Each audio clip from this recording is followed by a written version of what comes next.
Managing global teams. In this video, you will learn how to effectively work with and manage global teams on your project. The video is divided into the following topics: globalization and global projects, what are the challenges working with global teams, how to best prepare yourself for working global. Let's look at globalization and global projects first, and let's look at some of the characteristics of globalization and global projects. So we have the increasingly international nature of human interaction. People and nations are more connected to one another, producing goods and services to markets and sell to customers in multiple countries, sharing resources and processes across the world. This is all characteristics of globalization. And important is, or interesting is, that the pace of globalization has accelerated dramatically over the past years. The world is continuously getting smaller and smaller, and it's going faster and faster. As a result of that, the projects that is now being undertaken, the large projects, are also becoming very, very global. And the challenges working with a global team are many.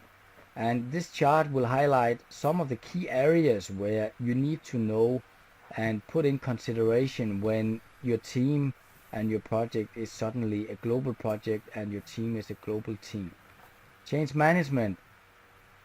You must now not only consider the impact of changes within your project, within your organization, but also changes of other geographies, countries and cultures. You might need to seek approval of changes or implementing changes from the other end of the world. Risk management. Risks are now suddenly, besides project risk, project delivery risk, also exchange rates, delays in visas, government political change, weaker infrastructure in some countries. So it is again, risk management is becoming global. Communication management, what to communicate, pace of communication, language, contract management, what country law will apply to your project. You might have unit of measurements that is different. Mars climate orbiter, where one was calculating in inches, others in centimeters. You need to have common standard unit of measurements. Agree on billing currency. Deliverables are in the right language. What is the language for your project? Schedule management. Plans must accommodate different national holidays, national vacation habits, working hours across the globe. Technical infrastructure management. So what are the common tools that we would use? Equal accessibility, network availability. This is something that's often overlooked. Just because there's always power, infrastructure and good network in one location doesn't mean it is available to your team in other locations. Quality management. Do not assume you share the same quality values and standards, but check and ensure you get consensus. What are the quality standards that you are to apply on your project? So implement common quality validation and tools to support it. Team management, culture. Well, we'll get into that later on, but this is really the key thing when talking about managing global teams. Human resources, the HR department will be busy and needs to support you in dealing with some of the things that comes with having global teams: holiday, working hours, overtime, unions in different countries, different employee billing rates. Ask yourself one question: you want to get paid, how are you going to get paid? And ask you that question, putting yourself in the spot of all of the different nationalities on your project. So this is all challenges that arises from working with global teams. Now I would like to highlight a few of these areas and dig into more deeper details of those. And that is communication management, schedule management and team management. This doesn't mean that the other areas are not important. They for sure is, but these are areas where there is commonly issues arises which lead to negative impact on your project. You know the exchange rate. You can look that up. You know billing currency and all of that. But getting communication schedule and the team right is many times much more difficult. And the impact of these three areas are significantly higher than the others normally. So let's dig into the first one, communication management. A few lessons learned we want to share. So plan for communication and then plan some more. How are you going to communicate? And look at how you are going to communicate from the perspective of the recipient. So put yourself in each of the project stakeholders' place around the world in your project, and look at it from their perspective. Are your communication still clear, and can it not be misunderstood? Do not assume the message is received. Check and make sure that you have controls in place, that you know if everyone has understood. Use technology to your advantage, but take care in selecting your tools. Again, put yourself in everyone's place and check that will this tool works in each location that is involved in your project. Agree on fundamentals. So language, keep your language simple when working with people for whom English is a second language. Units of measurement. Very simple for the most, but make sure you establish common standards. Dates, language, unit of measurements that is to be used on the project. And continually review how your team is communicating. So this is not a one-time exercise. This is something that you need to go through throughout your project. So very important aspect of communication management that you need to make sure you have in place. Schedule management. Again, a very simple task to build a schedule. All project managers know how to do that. But when you're doing it with a global team, you need to suddenly factor in other dimensions. National holidays, vacation can cause disruption to a project schedule, and it can cause demotivation if vacation are not respected from some locations doesn't respect other locations' vacation habits. So build in applicable national holidays in all your project plans and understand vacation habits. Chinese New Year is very important in China, whereas Christmas is very important in Europe and the US. So understand vacation habits, understand the importance of the national holidays. Use holidays to your advantage. Example, plan for a large test cycle over the Chinese New Year when China developers are on holiday but the US testers are working. And opposite, when you have Christmas. So use the holidays to your advantage, and with the right planning this can actually give great benefit. Also look at outside the box, outside the silo. Support organization and team members can cover for each other during national holidays. So don't look at it by location, but take a holistic view across location, including all of your team members and the diversity into your planning. Team management. The F turns. Use that again to your advantage. Do not always inconvenience one group.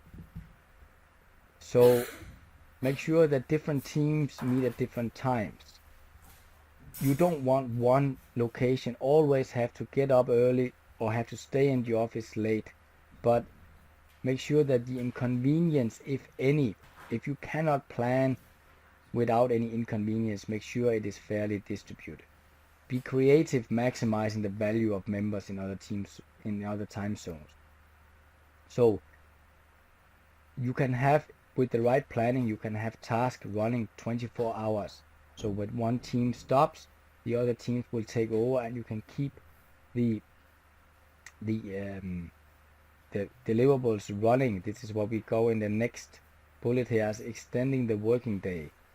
Develops in US, testers in China, next morning develops in US time can have the feedback from the testers, and you can keep things running smoothly. Follow the sun operation. This is where one will take over after the other. And a word of caution: when you plan, you might know your dates and the time zones and the national holidays well. Don't forget time like daylight savings. It can be very disruptive if suddenly everything shifts 1 hour because parts of the world ends up daylight saving. So this is very important lessons learned from team management. So with all of that good advice, how do you best prepare yourself for working globally? Well, I have a quote here from Albert Einstein: "We do not see the world as it is, but as we are."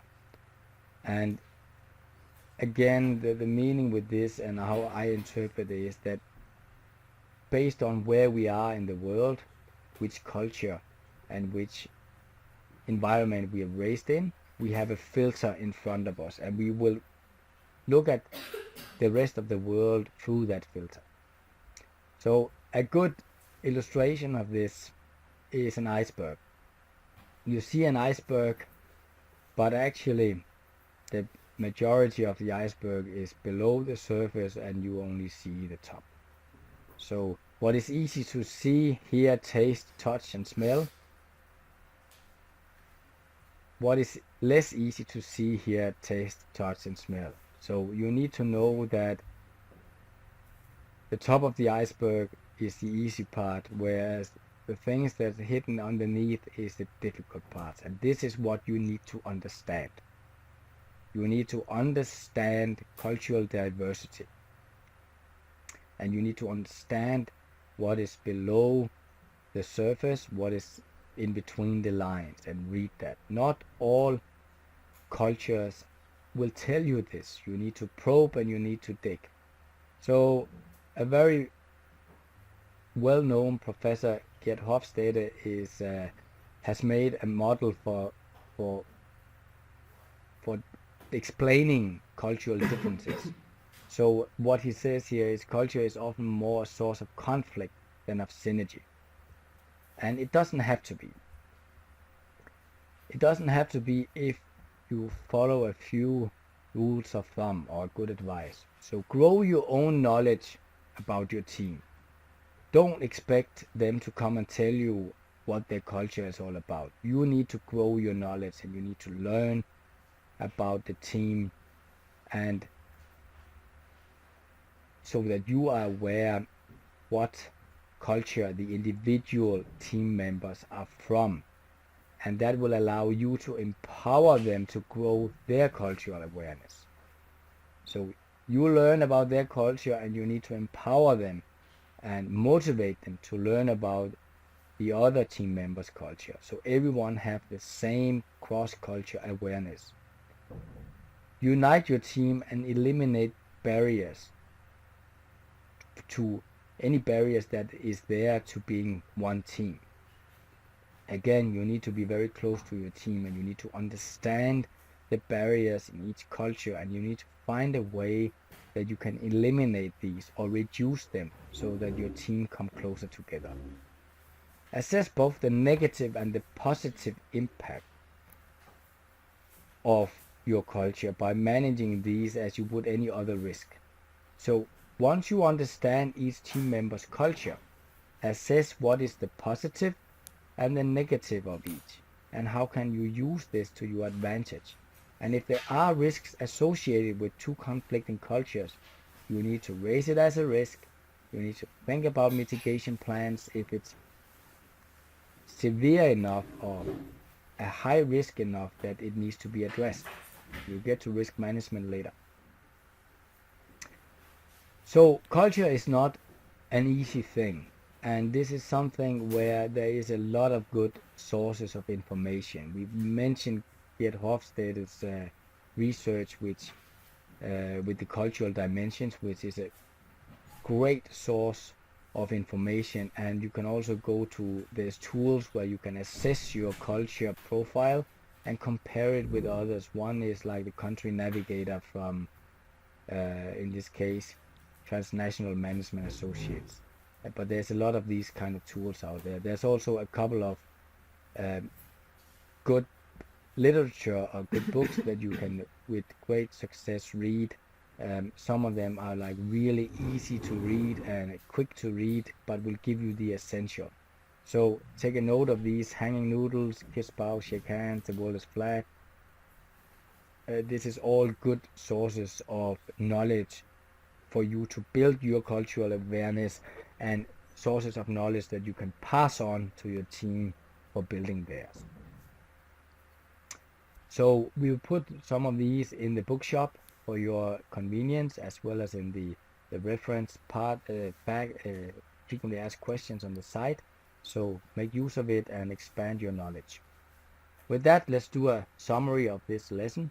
So after completing this video, you should now have a good understanding of how to effectively work with and manage global teams on your projects.